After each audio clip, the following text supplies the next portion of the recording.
नमस्कार साथियों, सीधे मुद्दे पर आते हैं। आज के इस खास विश्लेषण में हम एंशिएंट हिस्ट्री के उस टॉपिक को डिकोड करने वाले हैं जो हर एग्जाम के लिए एक मास्टर क्लास है। हम बात कर रहे हैं समुद्रगुप्त के दिग्विजय की। विंसेंट स्मिथ ने उन्हें भारत का नेपोलियन कह दिया था, लेकिन सच कहूं तो स्ट्रैटेजी के मामले में वो अपने आप में बिल्कुल अलग और बेमिसाल थे। अगर आप हिस्ट्री एग्जाम्स की तैयारी कर रहे हैं तो ये चर्चा आपके लिए एक अल्टीमेट स्ट्रैटेजी गाइड होने वाली है, जहां हम उनके 6 चरणों वाले विजय अभियान को स्टेप बाय स्टेप समझने वाले हैं।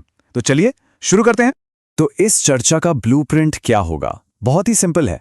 पहले हम उनका रणनीतिक खाका समझेंगे, फिर आर्यावर्त का विनाश, उसके बाद दक्षिणी अभियान, फिर आटविक और प्रत्यंत राज्यों की बात होगी, उसके बाद विदेशी संधियां, और आखिर में करेंगे एक सॉलिड एग्जाम स्ट्रैटेजी रिव्यू।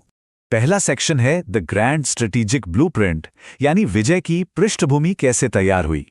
अब देखिए, समुद्रगुप्त का मेन गोल सिर्फ कुछ लड़ाइयां जीतना बिल्कुल नहीं था। उनका असली मकसद था धरणी बंध, मतलब पूरी पृथ्वी को एक सूत्र में बांधना। तत्कालीन दुनिया को एक ही छत्र के नीचे ले आना ही इस पूरे के पूरे मिलिट्री कैंपेन का कोर आइडिया था। एक तरह से उस समय का ग्लोबल डोमिनेशन। अब सवाल उठता है कि हमें इस मास्टर प्लान के बारे में पता कहां से चलता है? जवाब है प्रयाग प्रशस्ति। हरिशेन का लिखा हुआ ये 33 लाइनों का संस्कृत शिलालेख कोई मामूली पत्थर का टुकड़ा नहीं है। ये उस जमाने की मिलिट्री स्टैटिस्टिक्स और पॉलिटिकल थ्योरी का सबसे बड़ा और इकलौता ब्लूप्रिंट है। एग्जाम के नजरिए से देखें तो यही 33 लाइनें पूरी हिस्टोरिकल ज्योग्राफी का नक्शा हमारे सामने खोल देती हैं। और इसी प्रशस्ति से हमें पता चलता है कि ये दिग्विजय एकदम क्रोनोलॉजिकल यानी क्रमबद्ध 6 चरणों में पूरी हुई थी। पहले आर्यावर्त का प्रथम युद्ध, फिर दक्षिणापद, फिर आर्यावर्त का द्वितीय युद्ध, उसके बाद आटविक यानी जंगली राज्य, फिर प्रत्यंत यानी सीमावर्ती राज्य, और सबसे अंत में विदेशी राज्य। एग्जाम्स के लिए सटीक सीक्वेंस को तो बिल्कुल रट ही लीजिए। दूसरा सेक्शन है आर्यावर्त के राजाओं का विनाश, यानी उत्तरी शक्तियों को जड़ से उखाड़ फेंकना। तो प्रयाग प्रशस्ति की 13वीं और 14वीं लाइनें हमें बताती हैं कि आर्यावर्त के पहले फेज में 3 प्रमुख राजाओं को हराया गया था। फिर आती है लाइन नंबर 21, जो दूसरे फेज की बात करती है, जहां 9 और राजाओं का पूरी तरह से सफाया कर दिया गया, यानी नॉर्थ की कुल 12 बड़ी शक्तियों को बिल्कुल कुचल दिया गया था। सुमेलित करने वाले यानी मैच द फॉलोइंग वाले क्वेश्चंस के लिए ये नाम आपके फिंगर टिप्स पर होने चाहिए। अच्युत, नागसेन, कुतकुलज और गणपति नाग, ये वो खास नाम हैं जिन्हें हराया गया था। और हां, इस उत्तरी अभियान का जो फाइनल स्टॉप था वो था एरण, जिसे बाद में गुप्त साम्राज्य का भोगनगर यानी एक प्लेजर सिटी और एडमिनिस्ट्रेटिव हब बना दिया गया। अब आते हैं सबसे इंपॉर्टेंट पॉइंट पर। इनकी पॉलिसी क्या थी? नॉर्थ के राजाओं के लिए समुद्रगुप्त ने जो नीति अपनाई उसे कहते हैं प्रसबोधरण। इसका सीधा सा मतलब है शक्तियों को जड़ से उखाड़ फेंकना और उनके राज्यों को सीधे अपने एम्पायर में मिला लेना, डायरेक्ट एनेक्सेशन। क्योंकि भाई उनका अपना सेंटर और राजधानी नॉर्थ में थी, तो आसपास के इलाकों पर पूरा प्रशासनिक कंट्रोल रखना उनके लिए कोई चॉइस नहीं बल्कि एक स्ट्रेटेजिक मजबूरी थी। तीसरा सेक्शन दक्षिणी अभियान। यहां की स्ट्रैटेजी थी कैप्चर एंड रिलीज। फिर से नंबर्स पर आते हैं। प्रशस्ति की 19वीं और 20वीं लाइनें एकदम क्लियर करती हैं कि दक्षिणापथ यानी साउथ के कैंपेन में ठीक 12 राजाओं को हराया गया था। ये 12 का नंबर कई बार एग्जाम्स में डायरेक्ट पूछा जाता है, तो इसे बिल्कुल ध्यान रखिएगा। अब इन 12 राजाओं में सबसे जरूरी नाम कौन से हैं? कांची का पल्लव शासक विष्णुगुप, ये नाम बिल्कुल मत भूलिएगा, क्योंकि ये इस मिलिट्री कैंपेन का सबसे सदर्न मोस्ट यानी सबसे दक्षिणी पॉइंट था। इसके अलावा कोरल के मंत्राज, पलक के उग्रसेन और वेंगी के हस्तिवर्मन भी काफी अहम हैं। एक कमाल का फैक्ट बताऊं, समुद्रगुप्त की सेना जानबूझकर पूर्वी तट से होते हुए आगे बढ़ी थी ताकि वो उस वक्त के बेहद पावरफुल वाकाटक राजवंश के साथ सीधे टकराव से बच सके। इसे कहते हैं स्मार्ट मूव।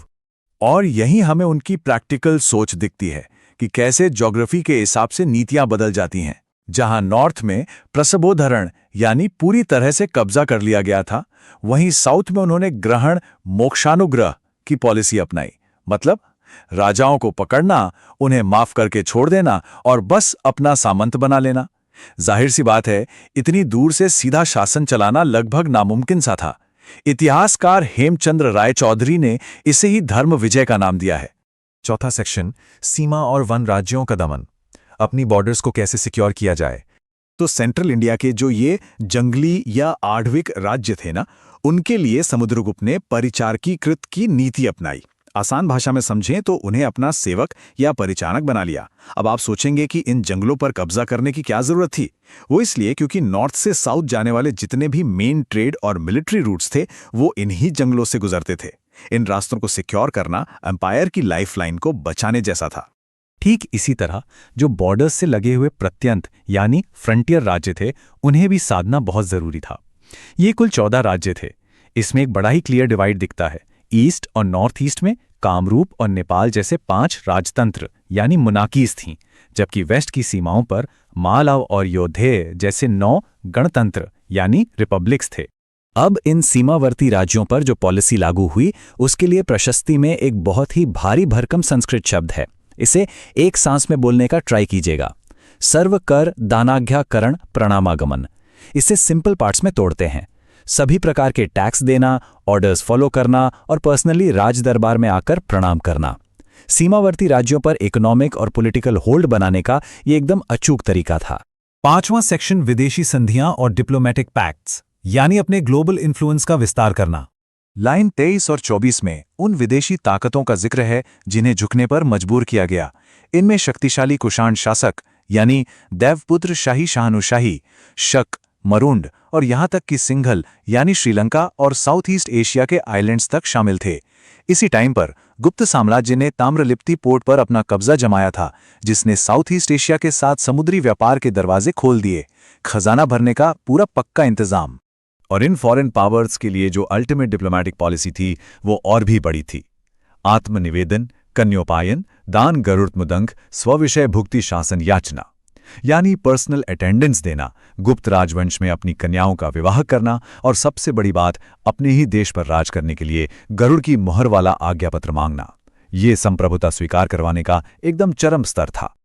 और अब छठा और सबसे अहम सेक्शन, एग्जाम रणनीति, इस पूरे दिग्विजय को एक जगह सिंथेसाइज करते हैं। ये जो मैट्रिक्स आप देख रहे हैं ये इस पूरे कैंपेन का अल्टीमेट चीट शीट है। नॉर्थ यानी आर्यावर्त में डायरेक्ट मिलिट्री एनेक्सेशन जिसे प्रसभोद्रण कहा गया। साउथ में डिप्लोमैटिक सबजुगेशन जिसे ग्रहण मोक्षानुग्रह बोला गया। जंगलों में मिलिट्री सबॉर्डिनेशन यानी परिचारीकृत। बॉर्डर्स पर इकोनॉमिक कंट्रोल यानी सर्व कर दान। और फॉरेन पावर्स के साथ अलायंस यानी आत्मनिवेदन। इस मैट्रिक्स को अगर आपने समझ लिया तो आप मिलिट्री पावर और कूटनीति के बीच के इस बारीक अंतर को कभी नहीं भूलेंगे। एग्जाम में ये आपको पक्का फुल मार्क्स दिलाएगा। अब इस चर्चा को खत्म करने से पहले जरा एक पल के लिए सोचिए। समुद्रगुप्त की ये नीतियां सिर्फ पुराने इतिहास की किताबें नहीं हैं, ये एक जबरदस्त व्यवहारिक भू राजनीतिक समझ का रिजल्ट थीं। अगर आज की कोई मॉडर्न सुपर पावर अपने पड़ोसियों के लिए प्रसभुद्धरण यानी पूरा विलय और दूर के देशों के लिए ग्रहण मोक्षानुग्रह वाली सेम टू सेम पॉलिसी अपना ले तो जरा सोचिए आज दुनिया का नक्शा कैसा दिखेगा। है ना सोचने वाली बात। इतिहास सिर्फ पीछे मुड़कर देखने के लिए नहीं होता, ये हमें वर्तमान की स्ट्रैटेजीज को समझने का सबसे पावरफुल लेंस भी देता है। इसी थॉट के साथ आज के